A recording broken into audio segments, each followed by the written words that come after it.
Good morning పిల్లలు. ఈరోజు వాక్యం నేర్చేసుకుందామా? ద్వితీయోపదేశకాండం 28:10. భూ ప్రజలు యెహోవా నామంను నువ్వు పిలువబడుట చూచి నీకు భయపడదురు. పిల్లలు, నీ ఫ్రెండ్స్ నేను చూసి ఎలా భయపడుతున్నారు? అమ్మో, తన దగ్గరికి వెళ్తే నన్ను తిడుతుంది, తన దగ్గరికి వెళ్తే నన్ను కొడుతుంది, తన దగ్గరికి వెళ్తే బ్యాడ్ వర్డ్స్ యూస్ చేస్తుంది అని భయపడుతున్నారా? లేకపోతే నువ్వు కలిగి ఉన్న ఏసైని బట్టి భయపడుతున్నారా?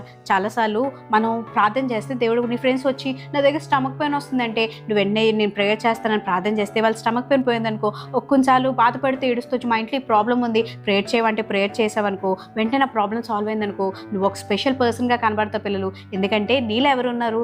ఏసై ఉన్నారు. తను ప్రార్థన చేస్తే డెఫినెట్గా కార్యాలు జరుగుతాయి అని అంత మంచిగా భయపడుతున్నారా? లేదంటే అమ్మో తన దగ్గరికి వెళ్తే నేను బాధపడాల్సి వస్తుంది, నేను హర్ట్ అవ్వాల్సి వస్తుంది అని నిజంగా బ్యాడ్గా భయపడుతున్నారా? ఈరోజు నువ్వు ఎవరిని కలిగి ఉన్నావు? ఏసైని కలిగి ఉన్నావు కదా. సో నిన్ను చూసి వాళ్ళు మంచిగా భయపడాలని నేర్చేసుకుందామా? ఈ వాక్యం మీకోసమే. God bless you.